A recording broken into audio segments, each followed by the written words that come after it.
ಈ ಅಪರೋಕ್ಷ ಅನುಭವ ಉಂಟಾಗುವುದು ಬೇರೆ ಯಾವ ಕ್ರಿಯೆ ಕರ್ಮ ಯೋಗ ಸಾಧನೆಗಳಿಂದ ಅಲ್ಲ, ಅಥವಾ ಪರಿಣಾಮವಾದದಿಂದಲೂ ಅಲ್ಲ. ಅದು ಸ್ವಯಂ ಪ್ರೇರಣೆಯಿಂದ ಆತ್ಮಜ್ಞಾನ ಉಂಟಾಗುವುದು. ಇದಕ್ಕೆ ನಮ್ಮ ಅವಿಚಾರ ವಿಚಾರ ಅಷ್ಟೇ. ಇದಕ್ಕೆ ಏನ್ ಬೇಕಾಗ್ಯಾವ ಮಲ್ಲಿ?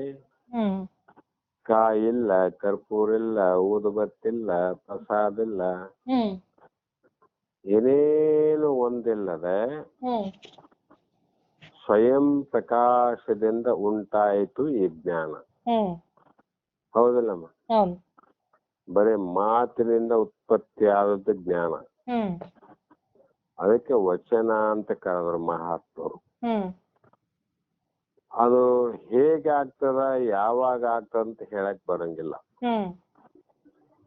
ಯಾವಾಗ ನಮ್ಮಲ್ಲಿ ಆತ್ಮ ಜ್ಞಾನದ ಅಪರೋಕ್ಷ ಜ್ಞಾನ ಉತ್ಪತ್ತಿ ಆಯ್ತು, ಅದೇ ಕ್ಷಣದಲ್ಲಿ ವಿದ್ಯುತ್ ಹೋದಂತ ಮನೆಯಲ್ಲಿ ಒಂದೇ ಸಲ ವಿದ್ಯುತ್ ಪ್ರಕಾಶವಾದಂತೆ. ಆ ವಿದ್ಯುತ್ ಅನ್ನುವಂಥದ್ದು ಪ್ರಕಾಶ ಆಗ್ಬೇಕಾಗಿದ್ರೆ ಅದಕ್ಕೆ 5 ನಿಮಿಷ 10 ನಿಮಿಷ 15 ನಿಮಿಷ ಸಮಯ ಅವಕಾಶ ಇಲ್ಲಮ್ಮ. ಇಲ್ಲಿ ಬಟನ್ ಹಾಕಿದ ತಕ್ಷಣ ಅಲ್ಲಿ ಲೈಟ್ ಹತ್ತದ. ಹೌದಿಲ್ಲಮ್ಮ? ಅದಂಗ ಇಲ್ಲಿ ಆತ್ಮಜ್ಞಾನ ಯಾವಾಗ ಉತ್ಪತ್ತಿ ಆಗ್ತದ ಅವಾಗ ಒಳಗಡೆ ಸ್ವಯಂ ಜ್ಯೋತಿ ಪ್ರಕಾಶಮಾನವಾದ ವಿದ್ಯುತ್ತಿನಂತೆ ಆತ್ಮಜ್ಞಾನ ಹುಟ್ಟುತ್ತದ. ಯಾವಾಗ ವಿದ್ಯುತ್ ಸಂಪರ್ಕ ಆಯ್ತು ಅಂದಾಗ ಕತ್ತಲೆ ಆವರಿಸಿದಂತ ಮನೆಯಲ್ಲಿ ಬೆಳಕಾಗ್ತದ ನೋಡ್ರಿ. ಎಷ್ಟೊತ್ತಮ್ಮ ಇದಕ್ಕ ಆಗದಕ್ಕ ಏಕಕಾಲ ಅಂತ ಇದಕ್ಕ, ಅಥವಾ ಸಮತ್ವ ಕಾಲ ಅಂತ. ಈ ಕಡೆ ಇಲ್ಲಿ ಬಟನ್ ಹಾಕಿದ ತಕ್ಷಣ ಅಲ್ಲಿ ಬೆಳಕು. ಇದಕ್ಕೆ 2-3 ನಿಮಿಷ ಅವಕಾಶ ಇಲ್ಲ. ಅಂದ್ರೆ ತತ್ಕ್ಷಣ ಅಂತ ಅರ್ಥ. ಅದಕ್ಕೆ ನಮಗೂ ಕೂಡ ತತ್ಕ್ಷಣವಾಗಿ ಆ ಮಿಂಚಿನಂತೆ ಒಡನೆಯೇ ಆಗುವ ಅಂತರ್ಬೋಧ ಈ ಹೊರಗಡೆ ಅನಾತ್ಮವಾದಂತ ಪ್ರಾಪಂಚಿಕ ವ್ಯವಹಾರ ಏನ್ ನಡೆದಲ್ಲಮ್ಮ, ಅಜ್ಞಾನದ ವ್ಯವಹಾರ, ಆ ವ್ಯವಹಾರದಿಂದ ಬಿಡುಗಡೆ ಹೊಂದಿ ಅಂತರ್ಮುಖಿಗಳಾಗಬೇಕಾದರೆ ಅದಕ್ಕೆ ಬಹಳ ದಿನಗಳು ಬೇಕಾಗಿಲ್ಲ ಅಂತ.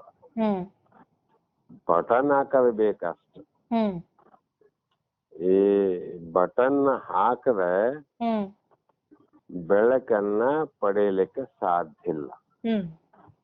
ಆದ್ರೆ ವಿದ್ಯುತ್ ಇಲ್ಲ ಅಂತಲ್ಲ. ಹೌದಲ್ಲ? ವಿದ್ಯುತ್ ಆದ ಯಾಕೋ ನಮ್ಮ ಮನೇಲಿ ಕತ್ತಲಾದ ಲೈಟ್ ಹತ್ತಾ ಇಲ್ಲ ಅಂತ ನಾವು ಯಾವುದೇ ಕ್ರಿಯೆ ಕರ್ಮವನ್ನ ಮಾಡಿದ್ರು ಕೂಡ ಅದು ಹೊತ್ತೋದಿಲ್ಲ. ಬಟನ್ ಹಾಕ್ಬಿಟ್ಟು ಸಾಕು. ಅದರಂತೆ ಪರಮಾತ್ಮನ ಅನುಭವವಾದರೂ ತತ್ಕ್ಷಣದಲ್ಲಿಯೇ ಆಗುತ್ತದೆ ಅಂತ ಮಹಾತ್ಮರು ಬರೆದ್ರು. ಆ ಕಾರಣದಿಂದ ಈ ಪ್ರಜ್ಞಾನ ಕೂಡಲೇ ಆಗುವ ಜ್ಞಾನ. ವೇದಾಂತಗಳು ಹೇಳ್ತಾರ್ರಿ, ಕೂಡಲೇ ಆಗುವಂತದ್ದು ಜ್ಞಾನ, ತಕ್ಷಣ ಪ್ರಕಾಶವಾಗಿರ್ತಕ್ಕಂಥದ್ದು ವಿದ್ಯುತ್ ಶಕ್ತಿ. ಅದರಂತೆ ಕರ್ಮಗಳು, ಕೋಟಲೆಗಳು ಇವೆಲ್ಲವೂ ನಿನಗೆ ನಿಧಾನವಾಗಿ ಜನ್ಮಾಂತರಕ್ಕೆ ಫಲ ಕೊಡುವೆ ವಿನಃ ತಕ್ಷಣದಲ್ಲಿ ಅಜ್ಞಾನವನ್ನ ನಷ್ಟ ಮಾಡುವಂತ ಶಕ್ತಿ ಅವುಗಳಲ್ಲಿಲ್ಲ. ಹೌದಿಲ್ಲ? ಅದಕ್ಕೆ ಮುಕ್ತಿಗೆ ಜ್ಞಾನವೇ ಮಾರ್ಗ ಅಂದ್ರು. ಮೋಕ್ಷಕ್ಕೆ ಯಾವದಮ್ಮ ಮಾರ್ಗ? ಜ್ಞಾನವೇ ಮಾರ್ಗ. ಈ ರೀತಿಯಾಗಿ ವಿಶ್ಲೇಷಣೆಯನ್ನು ಮಾಡಿ ಇದು ಅಗತ್ಯವಾಗಿ ವಿಚಾರವನ್ನ ಮಾಡದೆ ಹೋದರೆ ಈ ಬುದ್ಧಿಯಲ್ಲಿರುವಂತ ಭ್ರಾಂತಿ ನಿವಾರಣೆ ಆಗುವ ಮಟ್ಟಲ್ಲ.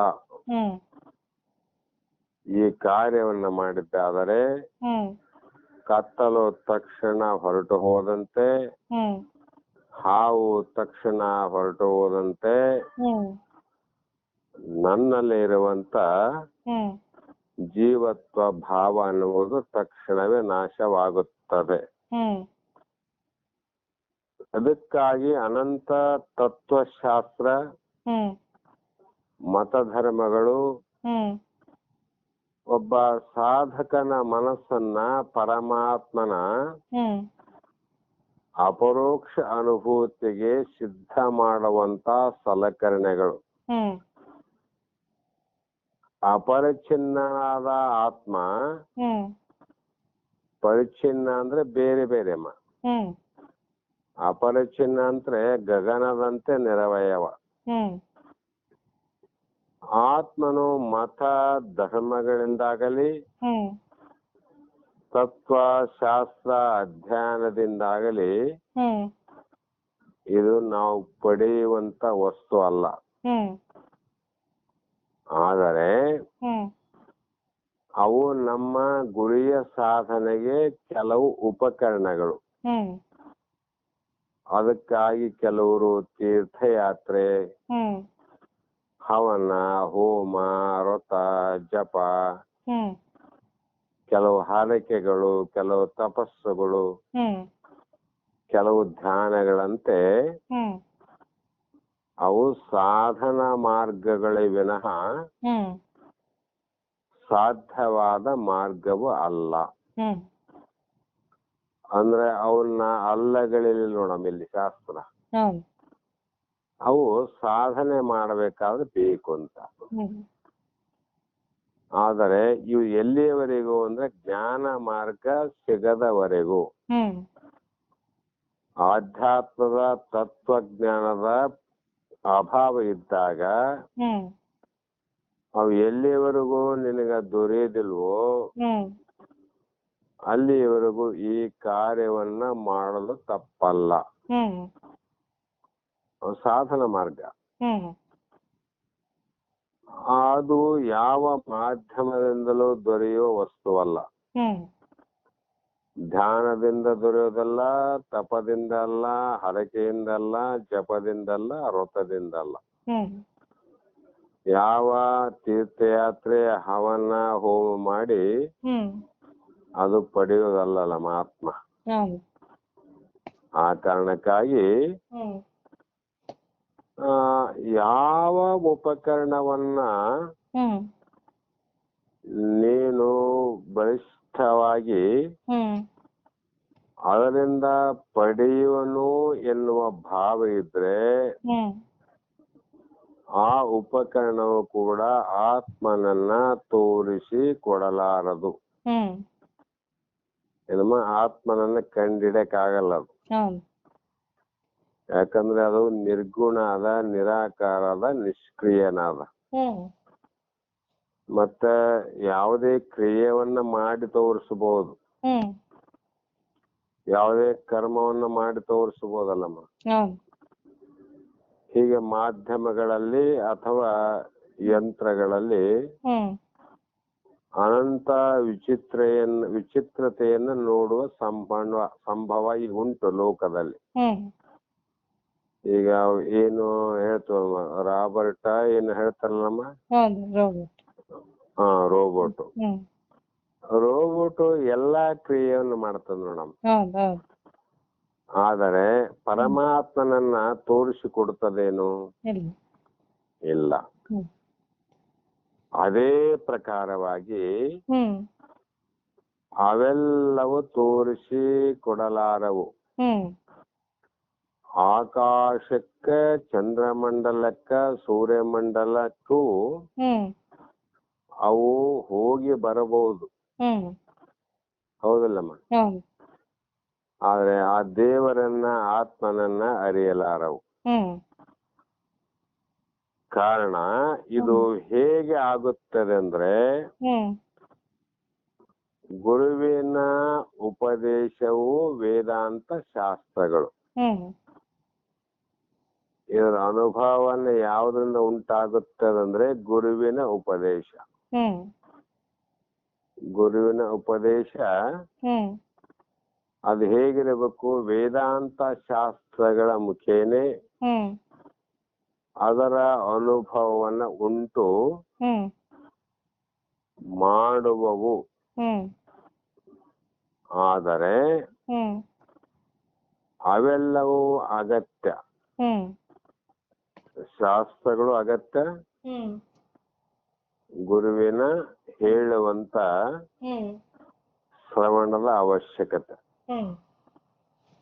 ಹೀಗೆ ಅವುಗಳನ್ನ ತಯಾರ ಮಾಡಿಕೊಂಡು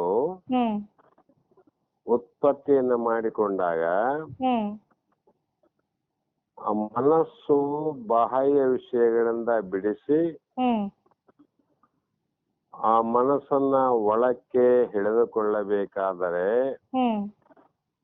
ಆ ಸಾಧನದ ಹಂತಗಳು ಈ ಶ್ರವಣ ಮನನ, ಶ್ರವಣ ಮನನ, ಇವು ಸಾಧನೆಯ ಹಂತಗಳು, ದಾರಿಗಳು ಅಂತ. ಮತ್ತೆ ಆತ್ಮಜ್ಞಾನದ ಸ್ಮರಣೆಗೋಸ್ಕರ ಸಿದ್ಧವಾಗಿ ನಾವು ಕಾಯುತ್ತಿರಬೇಕು.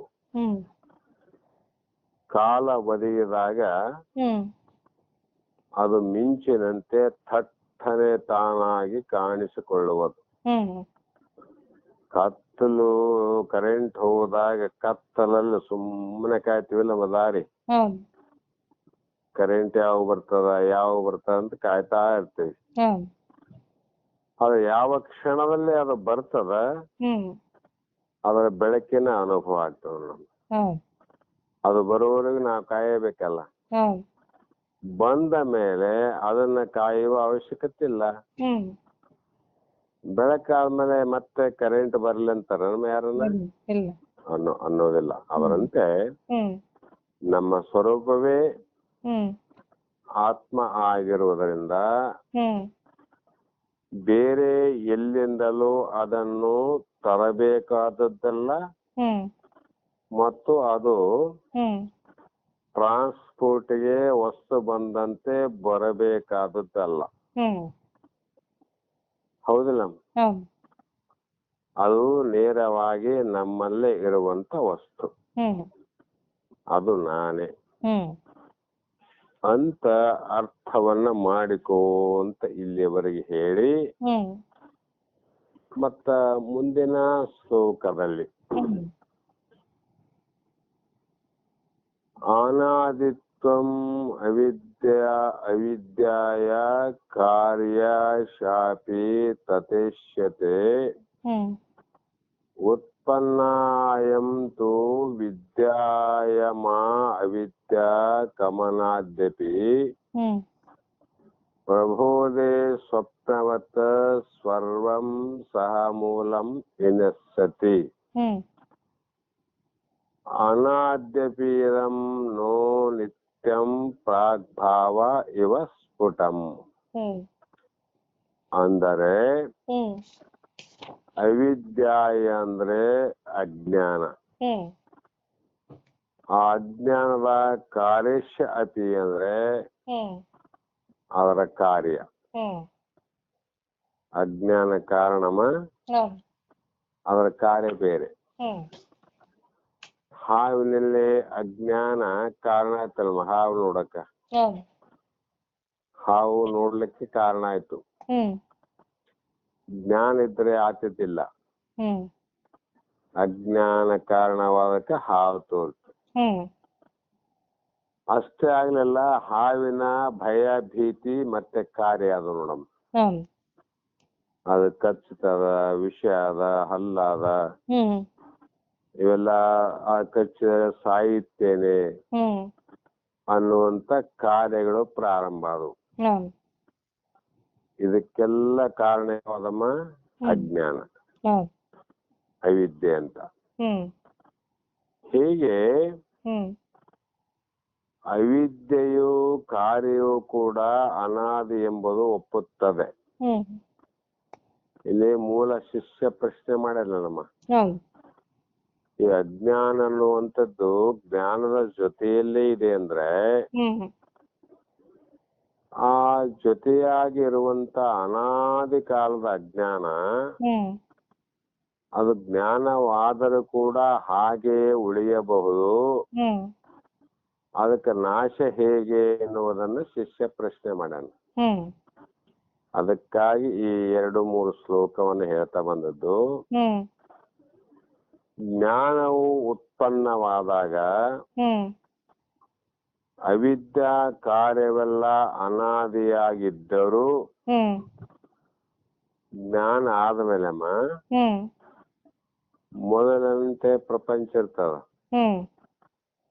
ಮೊದಲಂತೆ ದೇಹ ಇರ್ತಾವ, ಮೊದಲಂತೆ ಕರ್ಮ ಇರ್ತಾವ, ಮೊದಲಂತೆ ಕಾರ್ಯ ನಡೀತಾವ. ಮತ್ತ ಜ್ಞಾನ ಆದ್ಮೇಲೆ ಮಹಾತ್ಮರು ಊಟ ಮಾಡಲ್ಲ ನಮ್ಮ,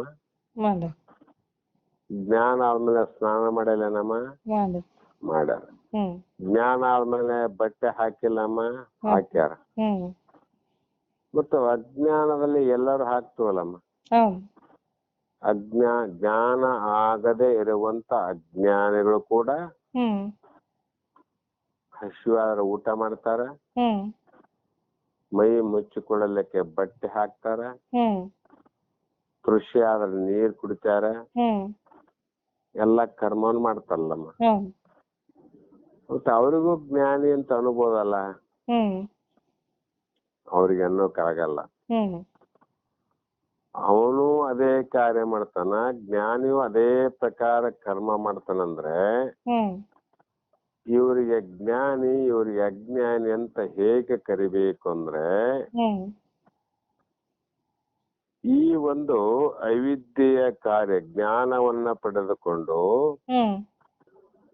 ಈ ಅಜ್ಞಾನದ ಕಾರಣ ಮತ್ತು ಕಾರ್ಯವೆಲ್ಲ ನಾಶ ಆಗಿ ಅವು ಇದ್ದಂತೆ ತೋರ್ತಾವ. ತೋರಿದ್ರು ಕೂಡ ಹೇಗೆ ಅಂದ್ರೆ ಎಚ್ಚರ ಆದಾಗ ಸ್ವಪ್ನ ನಾಶವಾದಂತೆ. ಹೌದಲ್ಲಮ್ಮ? ಎಚ್ಚರ ಆದ ತಕ್ಷಣ ನಾಶ. ಅದು ತಾಸು 2 ತಾಸು 15 ನಿಮಿಷ ಬಿಟ್ಟು ನಾಶ ಆಗೋದಿಲ್ಲ ಸ್ವಪ್ನ. ಆ ಸ್ವಪ್ನದ ಭಯ ಭೀತಿ, ಸ್ವಪ್ನದಲ್ಲಿ ಬಂಧನ ಬಿಡುಗಡೆ, ಸ್ವಪ್ನದಲ್ಲಿ ಶ್ರೀಮಂತ ಬಡವ, ಇವೆಲ್ಲ ಕಾರ್ಯಗಳೇನಾವಲ್ಲಮ್ಮ ಅವು ಎಚ್ಚರ ಆದ ತಕ್ಷಣ ಎಲ್ಲವೂ ನಾಶ ಆಗ್ತಾವ ನೋಡ್ರಿ. ಏನು ಕನಸಿನಲ್ಲಿ ಏನೇನಿದ್ವು ಎಲ್ಲವೂ ಇಲ್ಲ. ಅದರಂತೆ ಅವಿದ್ಯೆ ಕಾರ್ಯವು ಅನಾದಿಯಾಗಿದ್ದರು ಅಂದ್ರೆ ಮೊದಲಿನಂತೆ ಅಜ್ಞಾನ ಕಾಲದಲ್ಲಿ ಇದ್ದಂತೆ ಇದ್ದರೂ ಕೂಡ ಅವು ಪ್ರಾಗ್ಭಾವದಂತೆ ನಿತ್ಯವಲ್ಲ ಎಂಬುದು ಸತ್ಯವಾಗಿದೆ. ಕಾರಣ ಇಲ್ಲಿ ಒಂದು ಉಪಾದಿಯು ಅನಾದಿ ಆಗಿರುವುದರಿಂದ ಅನಾದಿಯಾದ ಉಪಾದಿಗೆ ನಾಶವನ್ನ ಅಪೇಕ್ಷಿಸಕೂಡದೆಂದು ಶಿಷ್ಯನು ಹೇಳಿದ್ದನ್ನ ಕೇಳಿದಂತ ಗುರುಗಳು ಇಲ್ಲಿ ಉತ್ತರವನ್ನು ಹೇಳಿದ್ದಾರೆ. ಅದು ಹೇಗೆ ಅಂದ್ರೆ ಸ್ವಲ್ಪ ವಿಶ್ಲೇಷಣೆಯನ್ನು ಮಾಡಬೇಕಾಗ್ಯದ. ತನಗೆ ಕಾರಣವಾದದ್ದು ಯಾವುದು ಅಂದ್ರೆ ಅವಿದ್ಯೆ. ಮತ್ತ ಅದು ಏನು ಮಾಡ್ತದಂದ್ರೆ ಯಾವುದೋ ಒಂದು ಕಾಲದಲ್ಲಿ ಒಂದು ವಸ್ತು ಉತ್ಪನ್ನವಾದರೆ ಯಾವುದೋ ಒಂದು ಸಮಯದಲ್ಲಿ ಒಂದು ವಸ್ತು ಹುಟ್ಟಿತು ಅಂತ ತೆಗಾರಿ, ಆ ವಸ್ತುವಿಗೆ ಆ ವಸ್ತುವು ತನ್ನ ಉತ್ಪತ್ತಿಯ ಕಾಲಕ್ಕೆ ಮೊದಲು ಇರಲಿಲ್ಲವೆಂಬುದು ಸ್ಫುಟವಾಗುತ್ತದೆ. ಇದಕ್ಕ ಪ್ರಾಕ್ ಭಾವ ಅಂತ ಕರೀತಾರೆ ಮೇಲೆ. ಇದಕ್ಕೆ ಪ್ರಾಕ್ ಭಾವ. ಅದನ್ನ ವಿಶ್ಲೇಷಣೆ ಮಾಡುವಾಗ ಯಾವ ಕಾರಣವು ಅನಾದಿಯಾಗಿದ್ದರೆ ಅದರ ಕಾರ್ಯವು ಅದೇ ಲಕ್ಷಣ ಉಳ್ಳದ್ದಾಗಿರಬೇಕು. ನೋಡಿ, ಈಗ ಸಾಮಾನ್ಯ ಒಂದು ಕುಂಬಾರ ಮಣ್ಣಿನಿಂದ ಗಡಿಗೆ ಮಾಡ್ಯಾನ, ಹೌದಲ್ಲ? ಮತ್ತ ಆ ಗಡಿಗೆಯ ಲಕ್ಷಣ ಅದು ಯಾವಾಗಲೂ ಇರುತ್ತದೆ ನಮ್ಮ. ಎಲ್ಲಿವರೆಗೂ ಇರುತ್ತದೆ ಅಂದ್ರೆ ಅದು ನಾಶವಾಗುವವರೆಗೂ ಗಡಿಗೆಯ ಲಕ್ಷಣ ತೋರ್ತಾವ. ಆ ಲಕ್ಷಣ ನಾಶ ಆಯ್ತಂದ್ರೆ ಅದರ ಜೊತೆಗೆ ಕೊಡವೂ ನಾಶವಾಗ್ತಾವ, ಹೌದಲ್ಲ? ಕೊಡ ನಾಶ ಆದ್ರೆ ಲಕ್ಷಣ ನಾಶ ಆಗ್ತದಂತ. ಅದರಂತೆ ಅವಿದ್ಯೆಯು ಕಾಲದ ಪರಿಗಣನೆಗೆ ಮೊದಲೇ ಇದ್ದದ್ದು. ಇದು ಗಡಿಗೆ ಲಕ್ಷಣ ಮೊದಲು ಇತ್ತು ಅಂತ ಇಟ್ಕೊಳ್ರಿ. ಆದರೆ ಯಥಾರ್ಥ ಜ್ಞಾನ ಉಂಟಾದಾಗ ತಪ್ಪು ತಿಳುವಳಿಕೆ ನಾಶವಾಗುತ್ತದೆ. ಆ ತಪ್ಪು ತಿಳುವಳಿಕೆ ನಾಶವಾದಾಗ ಆ ತಪ್ಪು ತಿಳುವಳಿಕೆಗೆ ಕಾರಣವಾದದ್ದು ಯಾವುದು ಅಂದ್ರೆ ಅಜ್ಞಾನ ಅಥವಾ ಅವಿವೇಕ. ಅದು ಕೂಡ ಇರುವವರೆಗೂ ಅದರ ಕಾರ್ಯವಾದ ತಪ್ಪು ತಿಳುವಳಿಕೆ ಇದ್ದೇ ಇರುತ್ತದೆ. ಕೊಡ ಅನ್ನುವಂಥದ್ದು ಆ ತಪ್ಪು ತಿಳುವಳಿಕೆ ಅಲ್ಲಮ್ಮ. ಕೊಡ ಅನ್ನುವಂಥದ್ದು ಎಲ್ಲಿ ಮುಟ್ಟಿ ನೋಡಿದರೂ ಕೂಡ ಕೊಡ ಅನ್ನುವಂಥದ್ದು ವಸ್ತು ಇಲ್ಲವೇ ಇಲ್ಲ.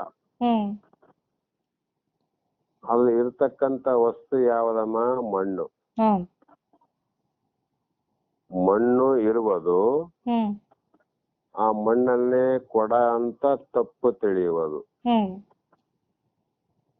ತಪ್ಪು ತಿಳಿದ ಮೇಲೆ ಇದು ನಾಶ ಆಗುವುದು ಅಂತ ತಪ್ಪಾಯ್ತು ನೋಡಿ. ಮತ್ತೆ ನಾವೇನ ಬಿದ್ದು ಅದು ಏನಾದ್ರು ಡ್ಯಾಮೇಜ್ ಆದ್ರೆ ಕೊಡ ಹೊಡಿತು, ಕೊಡನೇ ಇಲ್ಲ, ಕೊಡ ಹೆಂಗ ಹೊಡಿತದಮ್ಮ? ಕೊಡ ಅನ್ನೋಂತ ವಸ್ತು ಇದ್ರೆ ಅದು ಕೊಡ ಚೂರ ಆಗ್ಬೋದು. ಆದರೆ ಅಲ್ಲಿ ಒಡೆದದ್ದು ಯಾವುದು ಅಂದ್ರೆ ಮಣ್ಣು. ಕೊಡದಾಗ ಮಣ್ಣಿತ್ತಲ್ಲಮ್ಮ, ಆ ಮಣ್ಣು ಹೊಡೆದೋಯ್ತು.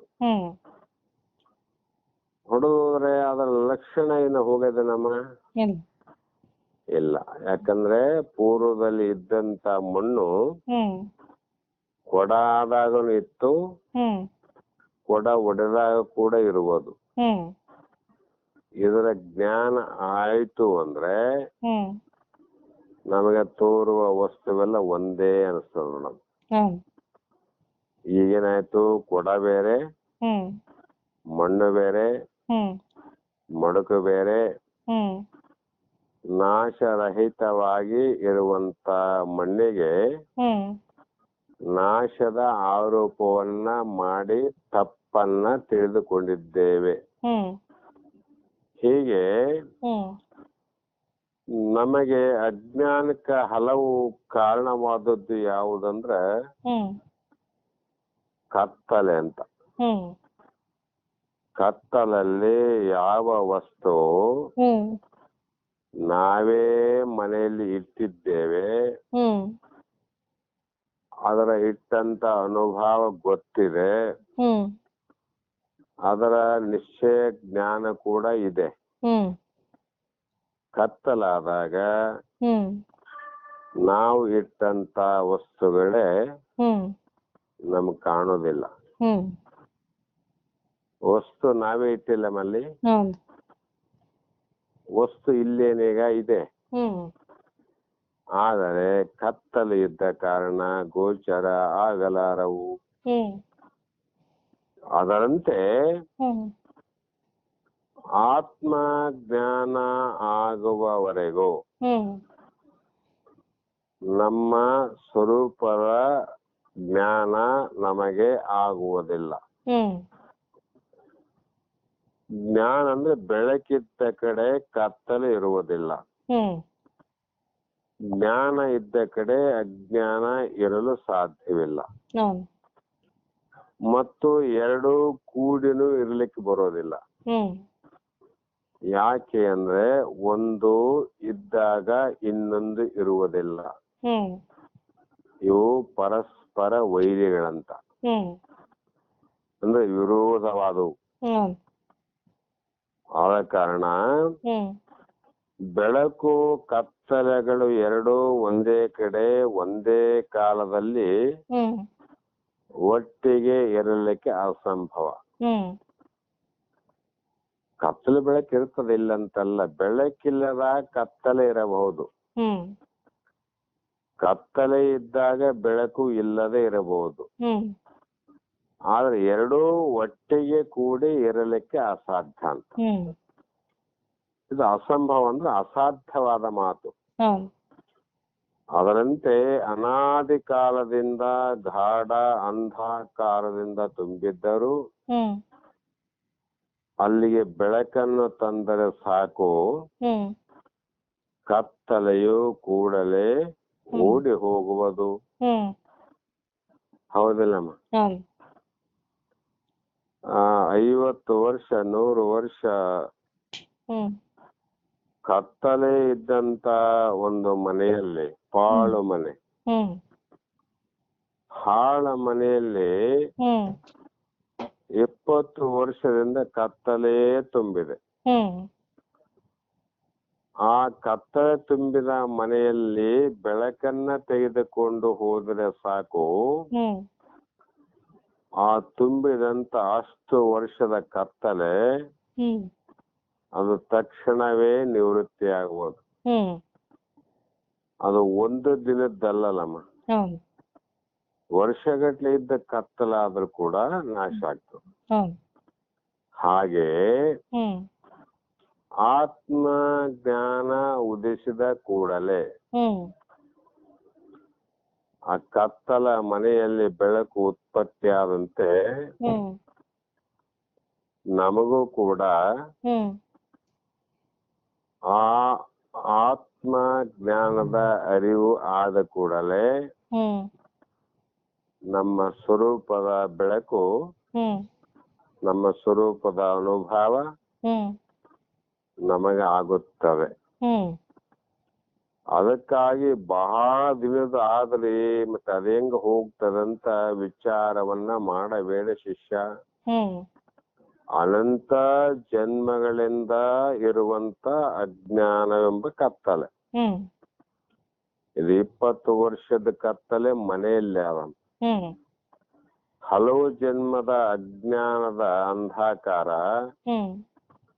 ಅದರ ಕಾರ್ಯ ಪ್ರತಿಯೊಂದು ಜನ್ಮದಲ್ಲಿ ನಮಗಾದ ಅನುಭವ.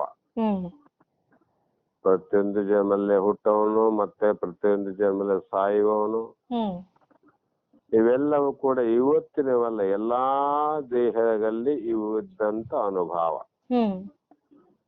ಅಷ್ಟು ಜನ್ಮ ಜನ್ಮಾಂತರದ ಅಜ್ಞಾನ ಎಂಬ ಕತ್ತಲೆ ಸೌಮ್ಯ ಜ್ಞಾನವಾದ ಮೇಲೆ, ಬೆಳಕ ತಂದ ಮೇಲೆ ಆ ಕತ್ತಲೆಯಾಗಲಿ ಮನೆಯಲ್ಲಿ ಇರೋದಿಲ್ಲ, ಅಜ್ಞಾನವಾಗಲಿ ಜೀವನದಲ್ಲಿ ಉಳಿಯೋದಿಲ್ಲ. ಅಥವಾ ಅದನ್ನು ಬೇರೊಂದಾಗಿ ತಿಳಿಯಲಿಕ್ಕೆ